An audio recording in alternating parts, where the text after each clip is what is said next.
ममता बनर्जी अभी भी आरोप लगा रही हैं, लेकिन इस बीच पश्चिम बंगाल और असम में प्रचंड जीत के बाद प्रधानमंत्री नरेंद्र मोदी आज बीजेपी मुख्यालय पहुंचे। यह 18वीं बार था जब जीत के बाद प्रधानमंत्री मोदी धन्यवाद समारोह के लिए बीजेपी मुख्यालय पहुंचे। हजारों कार्यकर्ताओं के उत्साह ने बीजेपी के इस विजय को बहुत खास बना दिया। मैं उस वक्त बीजेपी मुख्यालय में ही मौजूद थी। प्रधानमंत्री नरेंद्र मोदी ने कार्यकर्ताओं के सामने बिहार विजय पर कही गई अपनी बात याद दिलाई। बंगाल की इस जीत का मां गंगा का आशीर्वाद कहा है। सुनिए। पिछले साल 14 नवंबर को जब बिहार चुनाव के नतीजे आए थे, तब मैंने इसी जगह से बीजेपी मुख्यालय से आप सबको कहा था, गंगा जी बिहार से आगे बहते हुए गंगा सागर तक जाती है। और आज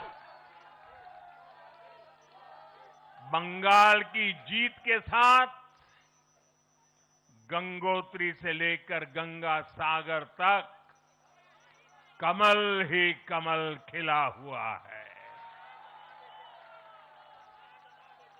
उत्तराखंड, उत्तर प्रदेश, बिहार और अब पश्चिम बंगाल आज मां गंगा के इर्द गिर्द बसे इन राज्यों में बीजेपी एनडीए सरकार है। बीजेपी के लिए यह सिर्फ राजनीतिक नहीं है, बड़ी वैचारिक जीत है। जनसंघ के संस्थापक श्यामा प्रसाद मुखर्जी की जन्मभूमि बंगाल, जिस पर बीजेपी सत्ता में आजादी के बाद पहले कभी नहीं आ पाई। इस जीत के बाद बीजेपी कह उठी, जिस बंगाल में जन्मे मुखर्जी वो बंगाल हमारा है। मेरे मन में बार बार एक और बात आ रही है, और वो बात यह है कि डॉक्टर श्यामा प्रसाद मुखर्जी की आत्मा को आज कितनी शांति मिली होगी।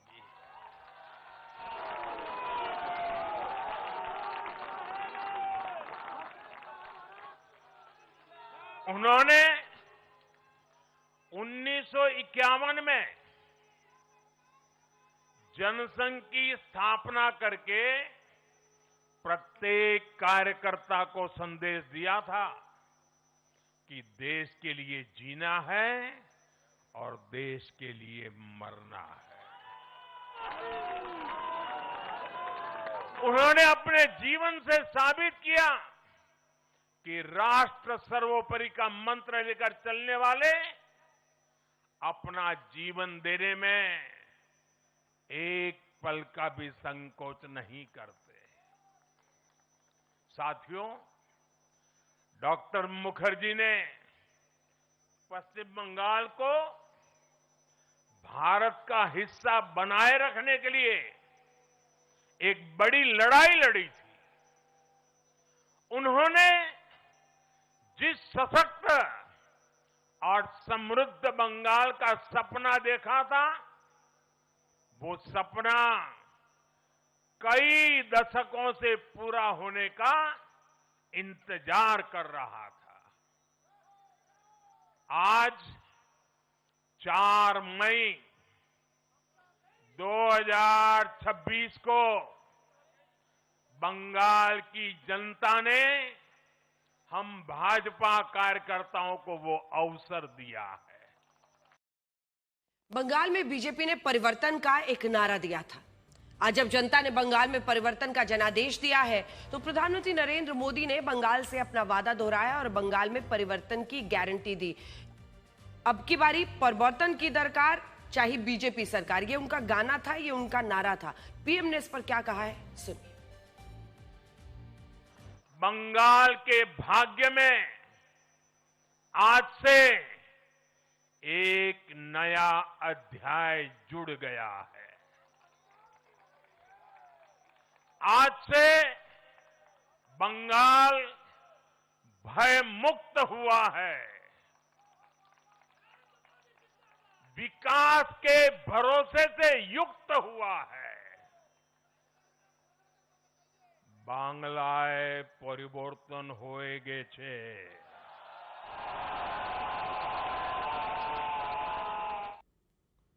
विशेष बंगाली लिबास में भी आज प्रधानमंत्री थे। बंगाल का रंग, हालांकि 5 राज्यों के नतीजे आ जाए 3 आउट ऑफ 5 बीजेपी का स्कोर है, लेकिन बावजूद इसके बंगाल का रंग गाढ़ा था क्योंकि जीत बड़ी है, महाविजय है। बंगाल में आजादी के बाद पहली बार प्रधानमंत्री नरेंद्र मोदी के नेतृत्व में जब बंगाल में बीजेपी चुनाव लड़ी है और गृह मंत्री अमित शाह की रणनीति पर चली है, तो दोनों का दम दिखा है और बंगाल में ये महाविजय बीजेपी के हाथ लगी और शायद इसी वजह से बंगाल का रंग आज गाढ़ा वहां पर दिख रहा था। बंगाल की इस महाविजय पर प्रधानमंत्री अपने कार्यकर्ताओं को नहीं भूले। प्रधानमंत्री नहीं भूले कि बंगाल में किस तरह आम कार्यकर्ताओं ने हिंसा, संघर्ष और उन सब के बीच ये रास्ता बनाया ताकि एक दिन बीजेपी को जीत मिल सके। बंगाल में हमारे कितने ही कार्यकर्ताओं ने अपना जीवन इस जीत के लिए समर्पित किया है। भाजपा की कितनी महिला कार्यकर्ताओं को तमाम अत्याचार सहने पड़े हैं। आप कल्पना नहीं कर सकते कि केरल में और बंगाल में भाजपा के हर कार्यकर्ता को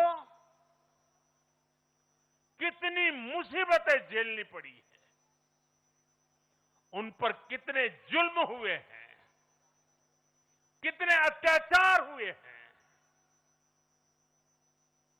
मैं आज बंगाल में भारतीय जनता पार्टी की सफलता का श्रेय ऐसे सभी कार्यकर्ताओं को, उनके परिवारों को देता हूं। मैं जीत बंगाल की जनता को समर्पित करता हूं। प्रधानमंत्री ने आज वादा किया कि बंगाल की नई सरकार की पहली कैबिनेट बैठक में ही आयुष्मान भारत लागू हो जाएगा। प्रधानमंत्री ने विकास के कामों से लेकर घुसपैठियों के खिलाफ कार्रवाई की, आज वहां बात की है। मैं आज हर बंगालवासी को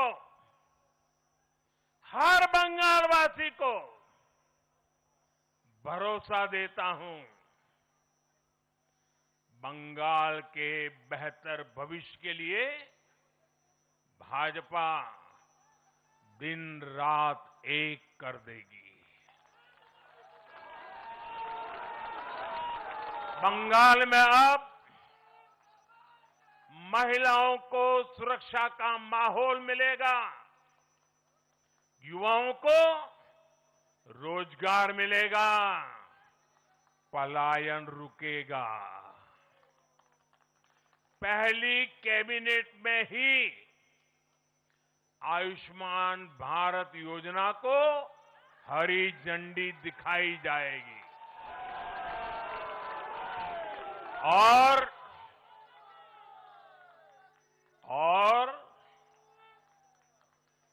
घुसपैठियों के खिलाफ भी सख्त से सख्त कार्रवाई होगी। बीजेपी साल 2024 के लोकसभा चुनाव में थोड़ी लड़खड़ाई, पूर्ण बहुमत से पहले जाकर ठहर गई। विरोधियों को लगा कि ब्रांड मोदी की चमक कम पड़ रही है, लेकिन उसके बाद जो हुआ उसने विपक्ष के सारे अरमान ठंडे कर दिए। ऐसा लगा कि 2024 के बाद के हर चुनाव में जनता लोकसभा चुनाव की कमी को पूरा करना चाहती है। उसी साल हरियाणा में विधानसभा चुनाव हुए, जहां लगातार तीसरी बार बीजेपी ने सरकार बनाई और अपने दम पर पूर्ण बहुमत हासिल किया। महाराष्ट्र में भी विधानसभा चुनाव हुए और लगातार तीसरी बार एनडीए को बहुमत हासिल हुआ। 2019 में शिवसेना एनडीए से अलग होकर कांग्रेस के साथ चली गई थी, लेकिन 24 में हुए चुनाव में फिर से एनडीए की सरकार और बीजेपी का मुख्यमंत्री बना देवेंद्र फडणवीस सीएम बने। 2025 में दिल्ली में विधानसभा चुनाव हुए और 27 साल बाद दिल्ली में बीजेपी की सरकार बनी। इसके साथ ही 2025 में बिहार में हुए विधानसभा चुनाव में एनडीए की सरकार बनी, बीजेपी को जबरदस्त सीटें मिली और इस साल बिहार में बीजेपी को अपना मुख्यमंत्री भी सम्राट चौधरी मिल गया। और इस साल बीजेपी ने वो कर दिखाया जो कभी नहीं हुआ। असम में बीजेपी ने हैट्रिक लगाते हुए प्रचंड जनादेश 102 सीटें हासिल कर ली। वहीं पुडुचेरी में भी दूसरी बार एनडीए की सरकार बनने जा रही है। और सबसे बड़ा कमाल कमल का बंगाल में हुआ। जो असंभव, नामुमकिन और विश्वसनीय लगता था वो संभव हो गया। कलिंग और अंग के बाद बंग भी बीजेपी को जनादेश मिल गया, यानी अंग बंग कलिंग का सपना बीजेपी का पूरा हुआ। इन तीनों राज्यों में जहां वो चाहते थे कि उन्हें सत्ता मिले, वो तीनों राज्य उनके हुए। साफ हो गया कि 2024 के लोकसभा चुनाव में भले बीजेपी एक कदम पीछे हटी, लेकिन उसके बाद जो छलांग लगाई वो बहुत लंबी है। जनता का जबरदस्त समर्थन है।